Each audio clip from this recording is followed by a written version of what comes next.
नमस्कार, यूसीएन विशेष में आप सभी का स्वागत है। विधानसभा चुनाव अब बस चरम पर है, तैयारियां जोरों शोरों से शुरू है। हर वक्त जब भी चुनाव आते हैं तो हम एक जनता के तौर पर ऐसा जनप्रतिनिधि चाहते हैं जो हमें समझ सके, हमारी ज़रूरतों को समझ सके और उन्हें पूरा करने की कोशिश बखूबी निभाए।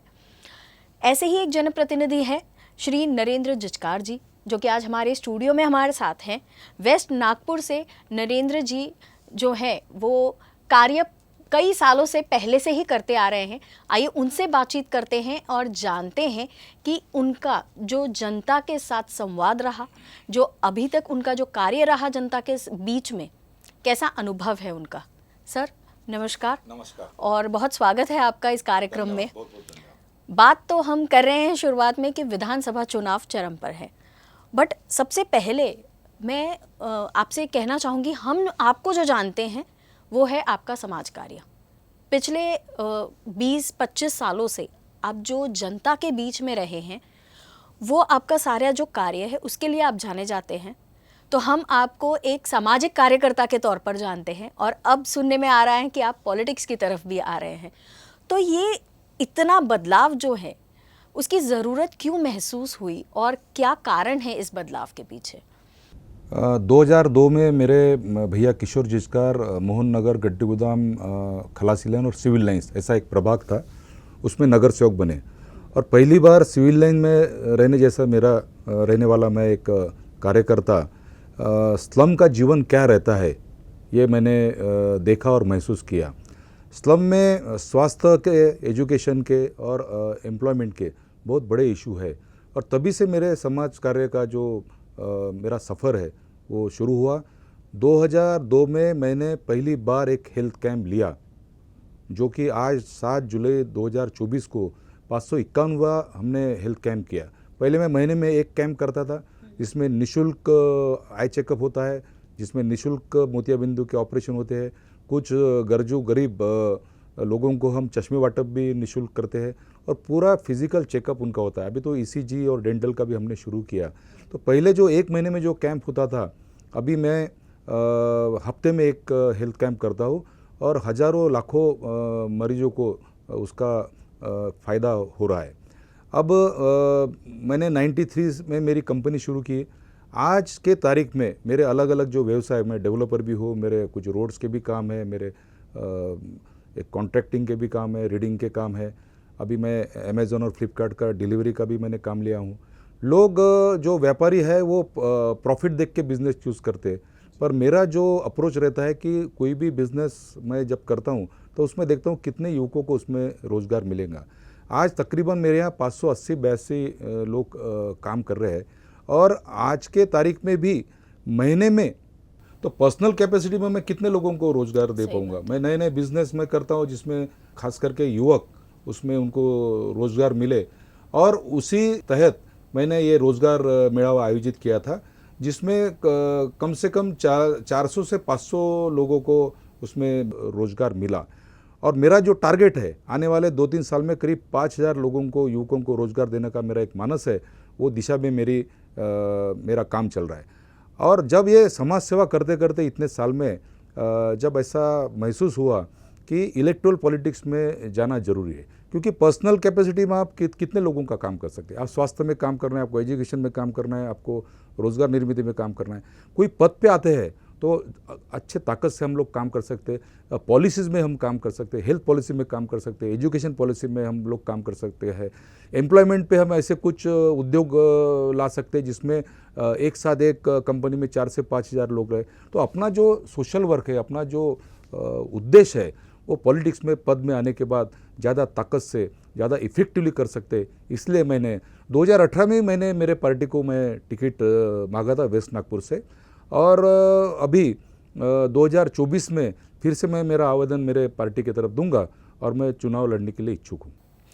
सर आपको हम जानते तो हैं आपके कार्य की वजह से, लेकिन अभी आप जैसे बता रहे हैं कि आपके कई अलग अलग व्यापार भी हैं, तो आपकी बातों से तो जान पड़ता है कि भले ही वो दिखते बिजनेस है, लेकिन उसमें भी कहीं ना कहीं एक सोशल वर्क है, क्योंकि मतलब जो बिजनेसमैन का एक माइंडसेट होता है कि कम लागत में ज़्यादा से ज़्यादा प्रॉफिट, तो उसकी तो बात ही नहीं की आपने। आपने तो यही कहा है कि कोई भी बिजनेस शुरू करने के पहले आप ये देखते हैं कि कितने लोगों को उसमें रोजगार मिलेगा। तो उसमें भी कहीं ना कहीं एक सामाजिक कार्य ही हो रहा है। और ये इतने बड़े लेवल पे जब सामाजिक कार्य होता है तो कहीं ना कहीं वो अंदरूनी आना ज़रूरी होता है। एक इंसान की सोच वैसी होनी चाहिए, उसकी जो मतलब नेचुरल थिंकिंग है या इंटरेस्ट जो है वो वैसा होना चाहिए। तो ये सोशल वर्क का, जैसे मराठी में बोलते बाड़ कड़ू, तो ये बचपन से ही रहा है सोशल वर्क का आपके अंदर, या कैसे मतलब डेवलप हुआ ये? मैं जिचकार परिवार से हूँ। मेरे चाचा डॉक्टर श्रीकांत जिचकार जो अभी नहीं रहे, वो एक समय मंत्री थे, अच्छे बड़े सोशल वर्क थे।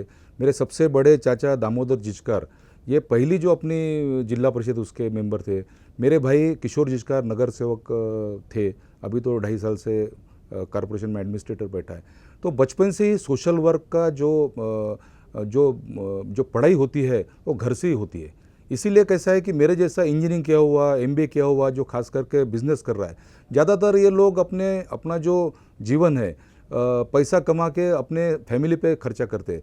पर मेरे बारे में आप जानते भी होंगे, और मैं आपको बड़े खुशी से बताना भी चाहूँगा कि मेरा जो भी बिज़नेस से जो भी मेरा प्रॉफिट रहता है वो लोगों के काम के लिए मैं करता, काफ़ी लोगों को मैं मदद करता हूँ। अभी मैंने पढ़े हम और पढ़ाए हम ये संस्था के साथ मिलकर मैं स्लम में 4 से 6 बजे स्लम के बच्चों को मैं फ्री में पढ़ाता हूँ। उनका जो ट्यूशन का जो ट्यूटर का जो एक्सपेंसेस है मैं बेयर करता हूँ। ऐसे नागपुर में कम से कम 50 सेंटर बनाने का मेरा मानस है।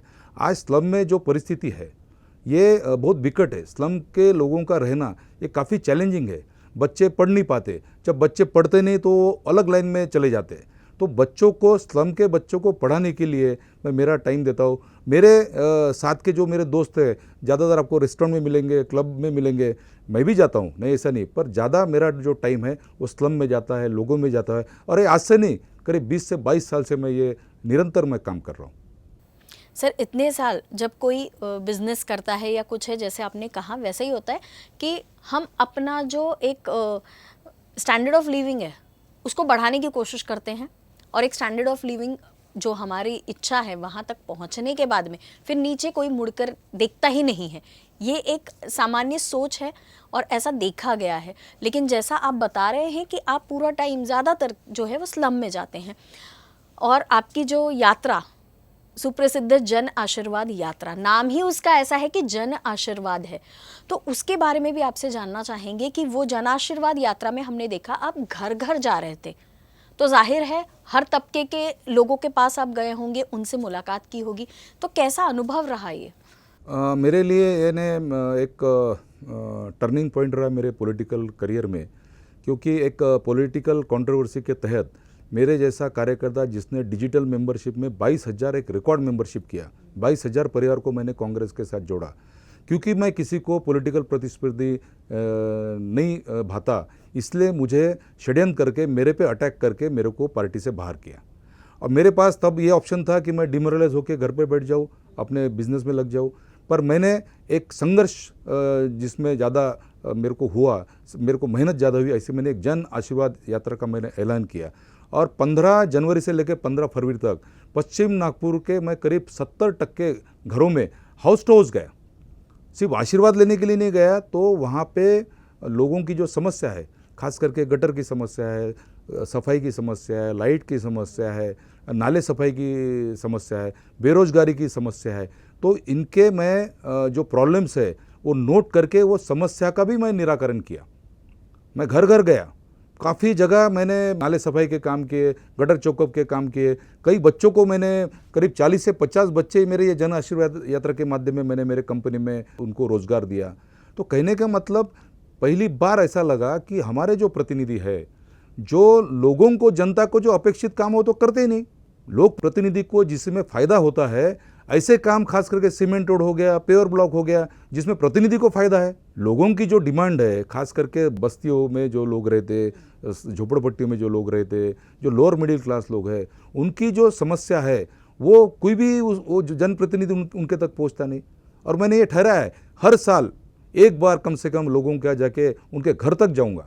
अभी मेरा जो कुछ एरिया पश्चिम नागपुर का जैसे दावा, पांडराबोड़ी, बोरगांव, गिट्टी खदान, ये कुछ मेरा जो छावनी, ये भाग मेरा जो रहा है, वो 24 तारीख से मेरी फिर से जन आशीर्वाद यात्रा निकल रही है।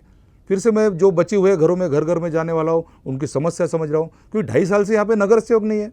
आज कारपोरेशन में नगर सेवक नहीं रहने से जो बेचारे गरीब लोग रहते हैं उनके काम नहीं हो रहे। बराबर। और बाकी जो हमारे क्षेत्र के जो प्रतिनिधि है उनको वो अपने मस्ती में है, उनको वो काम कर रहे हैं जिनमें उनका फायदा होता है। सही बात है। आज 1 महीना पहले से आप देखो कि अपने घर घर में चिकनगुनिया और डेंगू के बहुत बड़ा प्रादुर्भाव अपने हमारे पश्चिम नागपुर में क्षेत्र में हुआ।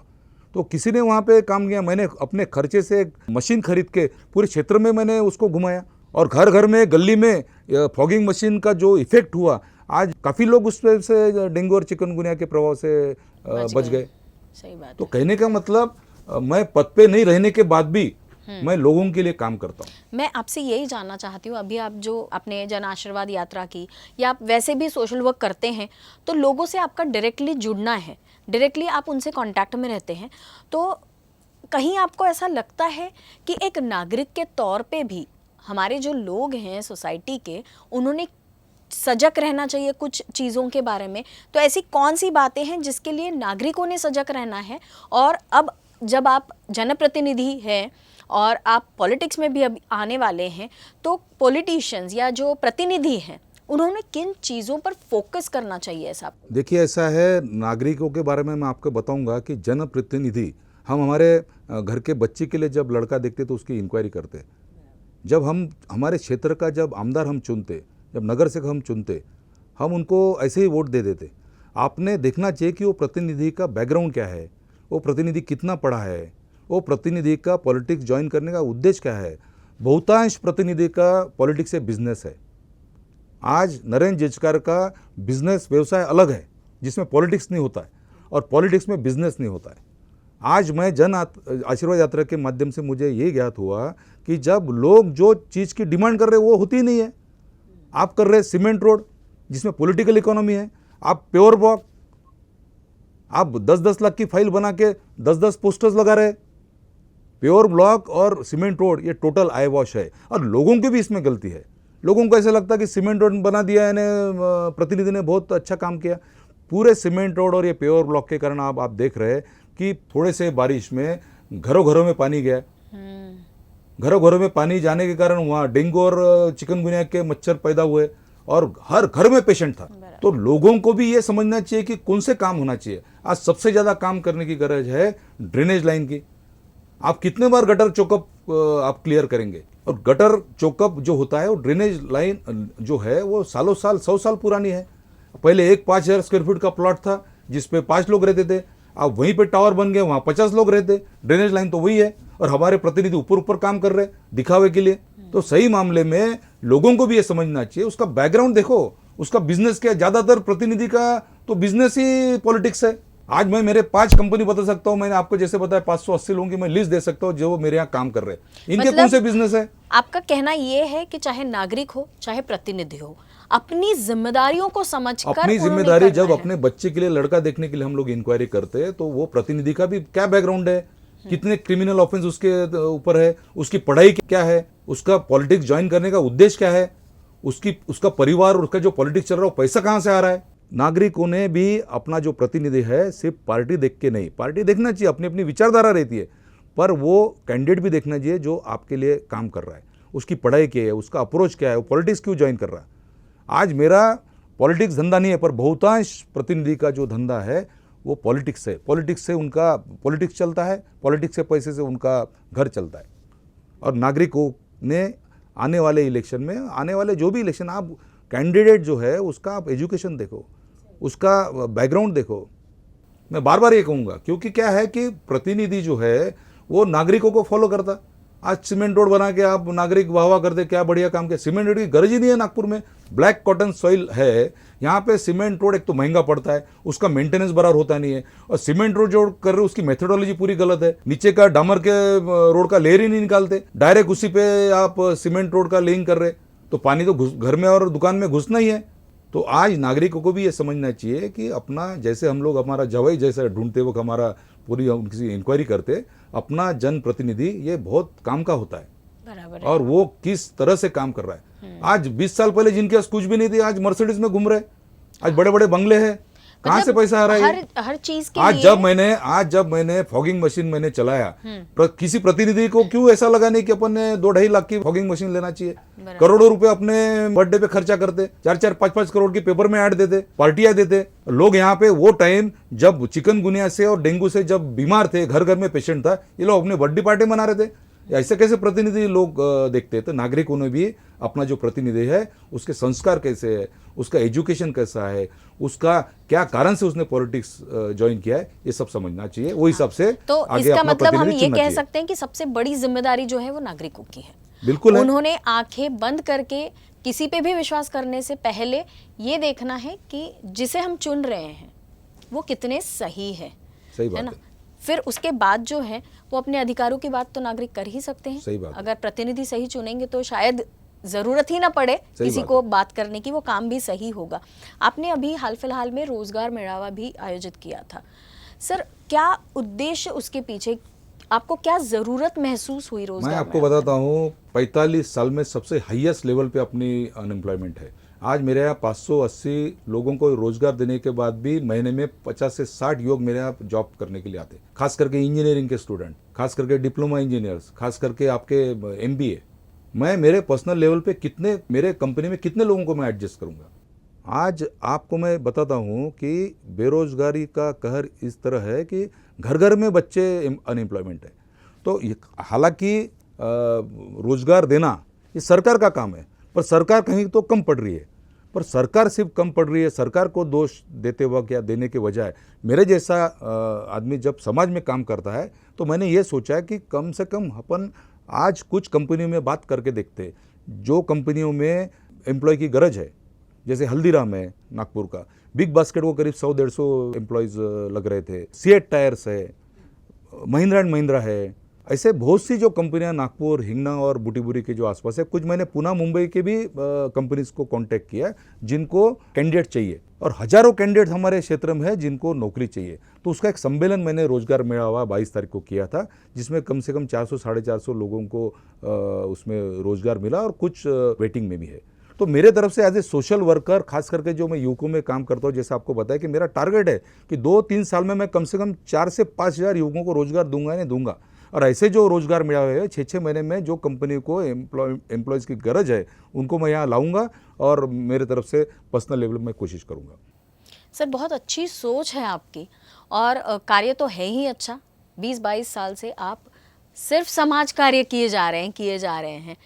लेकिन फिर भी अगर जैसा हमारा जो देश है, सबसे ज़्यादा पॉपुलेशन जो है वो यंगर पॉपुलेशन हमारी कंट्री में है, तो इस नाते युवकों को अगर कोई संदेश आप देना चाहे जाते जाते, तो क्या संदेश देंगे आप? मैं आज सही बात बोले आपने, हमारा जो देश है वो युवा देश है, और ये युवा जो है वो जिस तरफ वोटिंग करता है उनकी सरकार बनती है। तो ये युवा खास करके साल के 18 साल का जो कांग्रेस के एक्स जो पंतप्रधान थे राजीव गांधी जी ने जो अधिकार दिया है, बहुत सोच समझ के दिया। तो युवकों ने सही मामले में अपना प्रतिनिधि ढूंढते वक्त उसका पूरा बैकग्राउंड अपने चेक करना चाहिए कि वो कितना पढ़ा लिखा है, वो आपके लिए क्या काम कर सकता है, उसका विजन क्या है, वो क्यों, किस हेतु से वो पॉलिटिक्स में आया है। ये मैं युवकों को आपके माध्यम से संदेश दूंगा कि आने वाले चुनाव में अपना जो प्रतिनिधि है वो आप सोच समझकर उसकी पूरी इंक्वायरी करके, उसकी पढ़ाई लिखाई, उसका कैरेक्टर, उसका रिकॉर्ड, उस पर कितने क्रिमिनल कंप्लेंट्स उसकी है, ये सब देख के आपने अपना प्रतिनिधि चुनना चाहिए। दूसरा, जिन युवकों को आज पढ़े लिखे हैं, आज मैं उनको ये संदेश देता हूँ कि आप नागपुर शहर में ही हमको जॉब लगेंगी, ये मानसिकता से बाहर निकलना चाहिए। आप अगर खाली है, आपने नागपुर छोड़ के, आपको मुंबई में मिलती, पुणे में मिलती, बेंगलोर में मिलती, खाली रहने से अपना शहर छोड़ के आपने जॉब लेना चाहिए। क्योंकि मेरे पास बहुतांश जो लड़के आते हैं वो बोलते कि हमको नागपुर में नौकरी दो। तो ये जो अपना माइंडसेट है ये हमको कहीं ना कहीं बदलना पड़ेगा। और जो लोग बिजनेस करते उनके लिए मैं ये संदेश दूंगा कि आप बिजनेस करते हुए एक बड़ा सपना देखिए, पर सिर्फ सपना आपने बड़ा नहीं देखना चाहिए, आपने वो हिसाब से आपका नियोजन करना चाहिए, आपने मेहनत करना चाहिए, आपने डेडिकेशन करना चाहिए। और आपको बिजनेस में सक्सेस ये मत समझे कि बहुत शॉर्ट टर्म में आपको बिजनेस में सक्सेस मिलेगा। आज 1993 से मैं बिजनेस कर रहा हूँ। मेरा कोई बैकग्राउंड नहीं था। मेरे फादर MSCME में एक क्लास 4 कर्मचारी थे।